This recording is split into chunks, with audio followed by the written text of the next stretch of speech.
It's the Only Long Wrestling Podcast with the Enforcer. I believe they're called enforcers, Gordon. I sell women's shoes. And the Stallion. Stallion, baby! I am not what you would call a handsome man. I'll kick you in the nuts and you'll smile at me and like it. Oh, nice!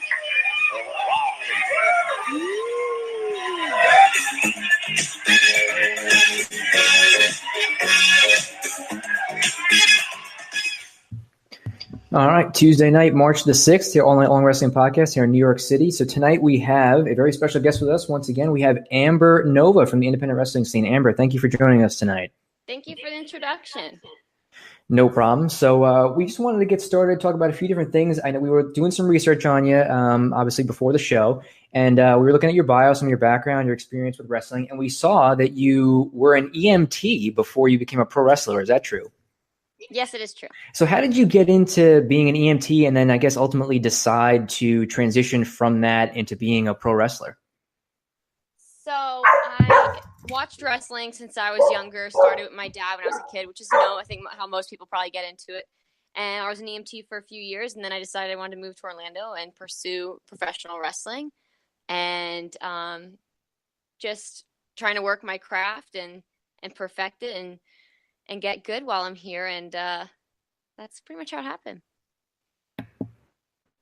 Okay, great. So you were you a fan growing up watching wrestling? Did you watch like WWF or WWE or different things where you were growing up to kind of get familiar with the sport at that time? Yes, I did. So I was watching wrestling since I was a kid with my dad. My sisters would come to shows, or my brother, they'd go to events, but none of my siblings stuck with it the way that me and my dad followed it. So, yeah. Okay. Were there any particular folks, I guess, that you watched, when you were a fan that kind of stuck out to you that you were big fans of, or maybe, kind of helped inspire you to get into, becoming a wrestler and doing in-ring training? Oh, yeah. The guys that I always say, because they really inspired me when I was a kid, was Goldberg, Sting, Booker T. Those guys were just, I don't know, they just got your blood pumping, So definitely those guys. And then a lot of the females really inspired me. Sasha Banks, Paige, a lot of the younger females that are around my age, and their bodies aren't that big. You don't have to be China to be a wrestler. So I was like, oh, wow, okay. Judging by that list of people, is it safe to say you were more of a WCW fan growing up than you were a WWF fan? No, I definitely watched both and was a fan of both. All right, well, that's going to lead us to our next question. We ask everybody on the All Night Long Wrestling Podcast, and it really draws a line right between me and Joe. Bret Hart or Shawn Michaels? Oh. I'm going to have to say I'm not too like either or with them, but I don't want to give a wrong answer here. Maybe I like them both equally. I don't think I ever was like one or the other with them. That's fair. I am a huge Bret Hart guy, and Joe is the Shawn Michaels guy. So that's a question we ask everybody. And so far, I'm losing on that one. Shawn Michaels has really taken over, Joe. Well, it's just, I think it's a debate that will go on probably till the end of time. But it's just one of those things that we've been arguing about for years. So we like to ask other people's opinions, especially those folks that are in the business. So that is good to know. So I guess from there you started training. So you went down to train in Florida. Now, again, we were trying to just research who trained you. Were you trained by a few different folks? Was Santana Garrett one of them? And what was that experience like? Yeah. When I first joined the school, she was there and I trained with her. My trainers that really like hands-on that stuck with me from the beginning was Chasen Rance, Aaron Epic, Lindsay Dorado was there from the beginning before he got signed to WWE. And those are the people that were there consistently throughout my training and that trained me. Now, Lindsay Dorado just signed, he was in the Cruiserweight Classic. You were training with him right up until that time? Yes, I was. What I wanted to ask, is that something, I know the whole Cruiserweight Classic kind of happened really quick. Is that something they had a lot of notice on before that? Or was that something they kind of just called all these guys and they were like, hey, we're starting this tournament, and that, he kind of had to up and go right there? I think pretty much that they were starting the tournament and they were looking for just a bunch of really great cruiserweights on the independents that, haven't been signed or, I actually remember going to it, and I was there for his match the summer of 2016. I saw that. It was really awesome. Oh, wow. So you were there live for the entire Cruiserweight Classic? Not the entire thing. I just went to show my support for Lindsay or like a few of the guys I went one night to the tournament. That's awesome. One of the nights that he wrestled. Yeah, that was a great tournament. Now, I know you said when you were training, how long were you training before you actually had your first match? So I ended up taking like a few months off, maybe like 2 or 3 months off because I had moved down here by myself and I was kind of struggling paying rent on my own, and so I had to take some time off. But it was close to a year, so I started training May of 2015, and I had my first match April 1st of 2016. So with training, probably around like 8 months of training. Okay, that's pretty cool. So what was it like then after you go through the training for 8 months, the first time kind of getting in the ring? I know it kind of depends, right? Was it a one-on-one match, a tag match, a battle royal? Like, what was that experience like? Were you nervous? Like, how did that first match for you go? It went really good. Actually, I think it was more than 8 months. I think I was training for about 10 months. Maybe it was close to a year though. My first match was for CWE. It was a Rise of a Queen tournament, and I wrestled Santana Garrett. And then we had a few tag matches with some of the other girls that joined the school, and then after that, I didn't really see her too much. Okay, so that's pretty cool. So you got to wrestle one of your trainers in your opening match. I mean, obviously, neither of us are in the business here, but I mean, I don't know if that was better or worse. I guess just being there with your trainer, just from a familiarity standpoint, to kind of maybe help you with the guide you through the first match that you had. It was a really good experience. I trained with her, for a good bit, yeah, for a few first months or so.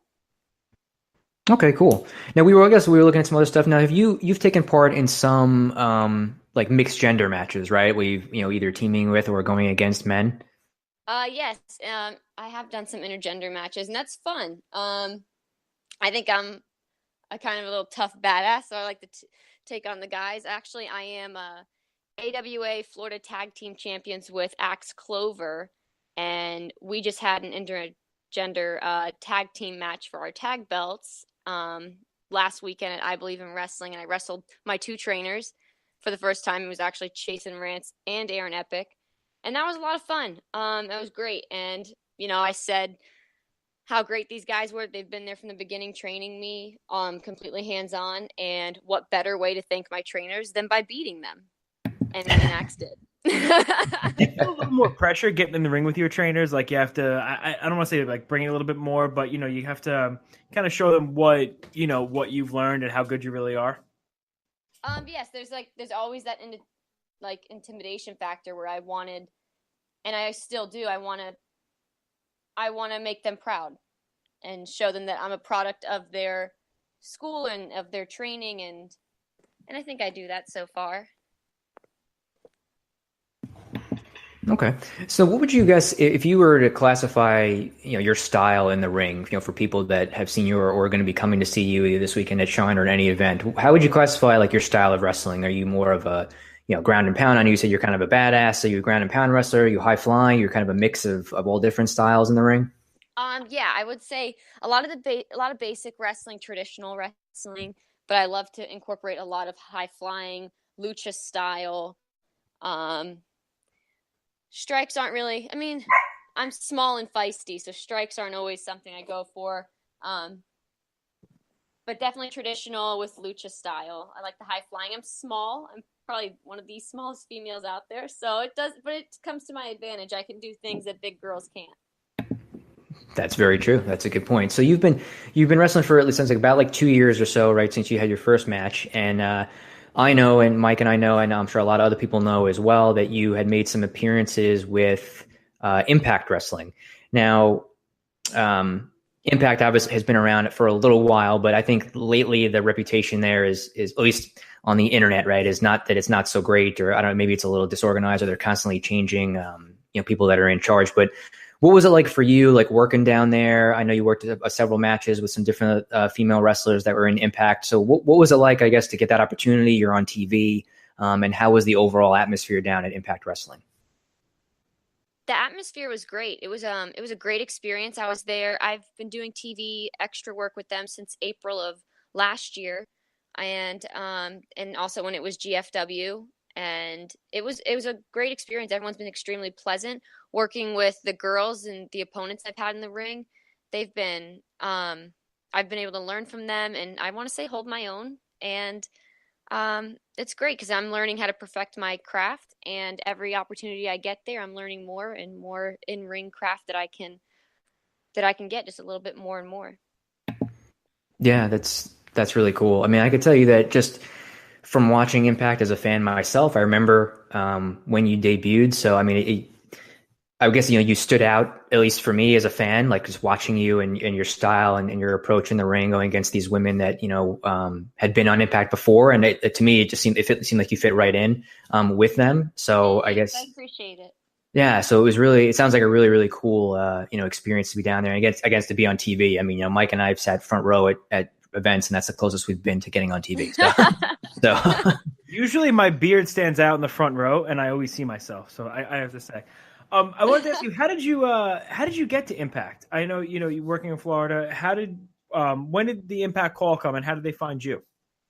So, the Impact call came in last April from Sanjay Dutt. He was contacting the Team Vision Dojo and my trainers and some guys there, and was like, "Hey, we need some girls. Do you guys know any local good talent?" And they suggested me, and I think, from